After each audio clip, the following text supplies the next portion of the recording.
She worked nights down at Mary's when she wasn't in church. Had a family once, but she's been on her own since 18. Nothing else to note on her file, really. It's gotten dark.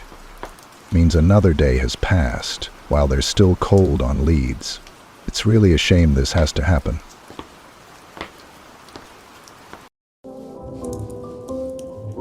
As I step inside, it is immediately apparent to me that this case has impacted business here.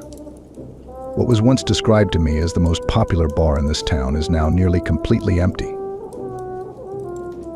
Although it's been saved by that couple in the back. I'm guessing they probably weren't friends with the girl. The bartender is making a drink for seemingly no one, maybe himself. I try talking to him. If you're here about the Judith Sunderland case, I've already spoken to the police several times now. I don't have anything else to give you. Blunt. I don't blame him. You're familiar with the case. Good. That makes my job easier. I'm going to be asking you some things the police might have overlooked. Promise I won't waste your time. Okay, I'll bite. Did Judith ever mention anything about her religious beliefs or practices to you? She needed to take off for a week a little while back. Had a retreat to go to. She said it was happening out in the mountains with her faith group. Other than that, nothing. What about the name Ezekiel? Ring any bells? I think I may have heard her mention the name over a phone call before. Why? If you recognize the man in the photograph I am about to show you, you'd be helping me make some valuable connections. Take a good look. He may have visited here to speak to Miss Sunderland before. It's a photo of a man dressed as Jesus. I'm not sure why any of this is relevant. Sorry, detective. I've got no clue. What's her relationship to this guy anyway? I fear that she may have gotten herself mixed up in a cult with a bunch of fanatic resurrectionists. If you hear anything even remotely relevant, do not hesitate to call me. Any information can be vital. Here's my card. Thank you for your time. I don't know how concerned I should be. Yeah, sure, a situation like this warrants concern. But I hardly knew her when she was here. She was quiet, and usually cold. Barely spoke a word that wasn't absolutely necessary. That's why I wasn't exactly gutted when she disappeared. It's hard to mourn a stranger. Besides, she always seemed restless, like she had one foot out the door. She probably just ran off.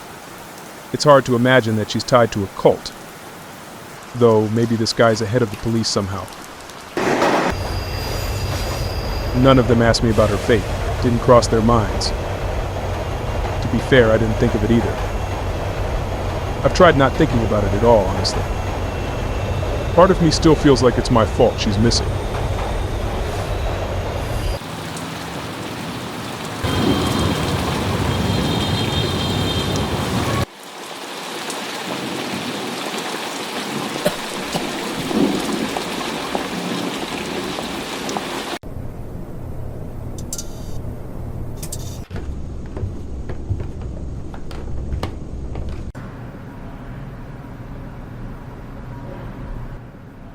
When she asked for more hours, I didn't hesitate to let her close Saturday night. I did it without thinking cause it was the first time she ever asked me for anything other than the minimum. Plus, she seemed a little desperate.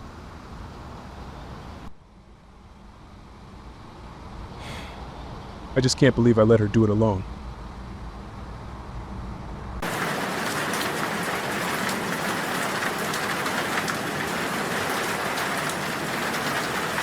And I had told him about the... What? No, he wasn't suspicious of me at all, I can assure you. Yes, I remembered the housekeeping. I haven't forgotten to bug any of these joints. Nothing we didn't already know, but he did mention something about a retreat she went on recently.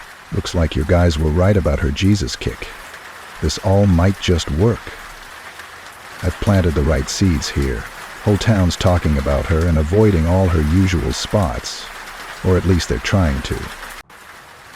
These people seem to take their faith seriously. Would it be nice to know? Yes, sir. I understand. What do you need her for, anyway? Oh, Yeah, but so what if this company has a bunch of vans? I don't think that really means anything. I think it means quite a lot, actually.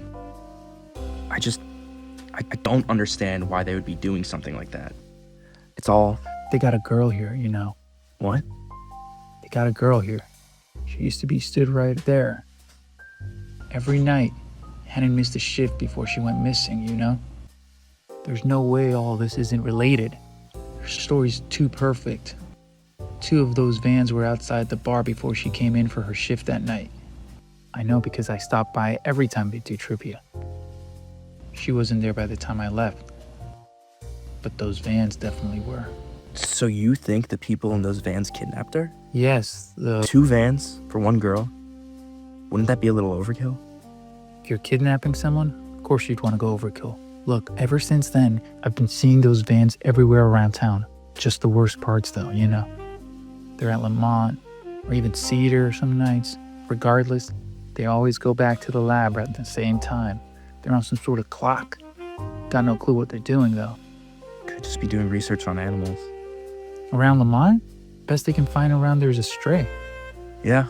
No, you're right. Has anyone else gone missing since? One unnamed John Doe who used to hang out around Getty Park. Locals are calling him Mitch, but all the papers are saying he remains unidentified with no family claiming any sort of relationship to him. Hard to imagine someone could just disappear like that. Sorry? That John Doe guy you were talking about. He disappeared around the same time as Judith, right? Yeah, that's right. I'm sorry if you were close to her at all. Sorry, we probably should have kept our voices down. That's all right. Just trying to do what I can now. All right, listen, I don't want to press you for information, but I could really use the name of that lab you guys have been talking about. Blackbrook Institute. Why? You planning on visiting? Something like that. You a Fed? No. I just know they've got a lot of no trespassing signs, but if you're hungry, I wouldn't let that hold you back.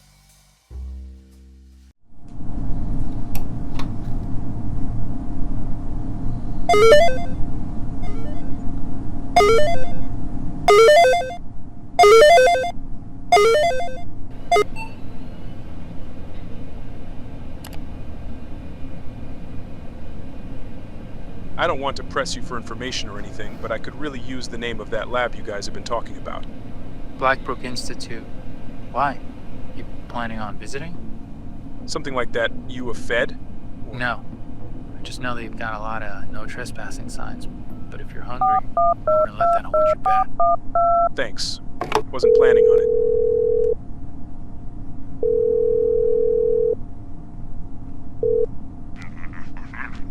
looks like I was wrong.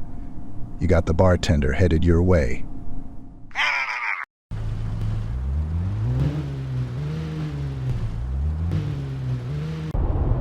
I guess the guilt's getting to me. All I got was the name of this place, and here I am, like I'll find something. What are you, an intern or something? No, but I do have an interview. At this hour? That's what I'm thinking. It doesn't make any sense. You're telling me. You're not the first one I've driven over today. I've seen the place. It looks evil if you ask me. This whole late-night interview thing is making me think the same. What kind of a job are you applying for? Are you a scientist? I'm a biochemist. The position I saw listed here looked pretty promising. Last guy said something similar. There was more of a darkness to him, though. You seem nicer. Don't screw that up. I'm telling you, I did not like what I felt over there. Look, I need this job. I've been out of work for just a month now, and my bills have already swallowed me whole. I don't really have an option. Nothing you wouldn't do for a check, right? You could be flipping burgers, you know. What the hell are you talking about? It's people like you who piss me off. You're weak, cowardly even. You'd quickly sell your soul if it meant it made you some cash. Wouldn't ever pass up on the opportunity, neither. You're greedy for it. Like I said, you seem nice. But now, you're starting to ruin it for yourself. You can't expect me to give up on this opportunity because the place gives you a bad feeling. Look, we're almost there. If you got an ounce of soul, you'll be feeling it too. Are you seeing what I'm saying now? What is going on over there? Are they searching for someone? Why would they be searching for someone? I think you're right. I don't like the look of that place either. Oh, so now you know how to listen. Money's got your heart, man. You gotta fix that. Yeah, sure, whatever. Just take me home. You think I know where home is?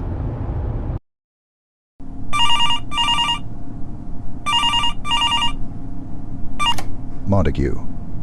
He didn't show. No kidding. No guarantee that he'd go. You heard it yourself on the tape. You're absolutely right, sir. I apologize. That will not happen again. Yes, I understand.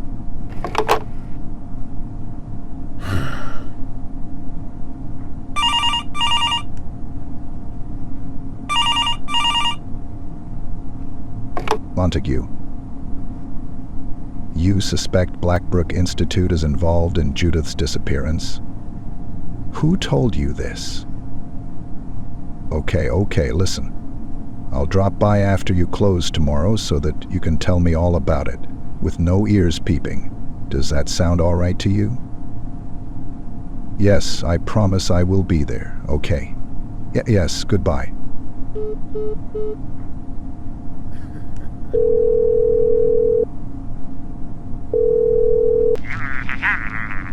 I know, boss. I know. But trust me, you're going to want to hear this.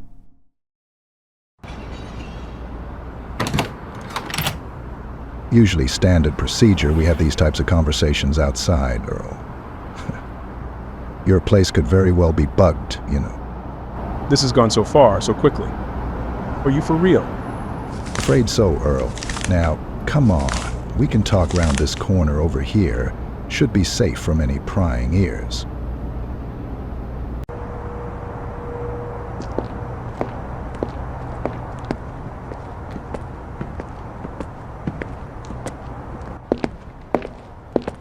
After you.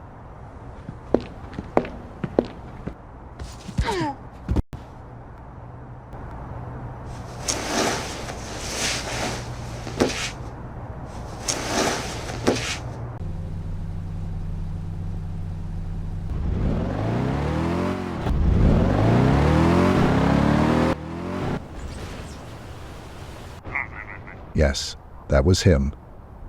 Won't be a problem for you anymore. Nothing to report on from the other locations. He was the only one who escaped? Did someone just say she escaped?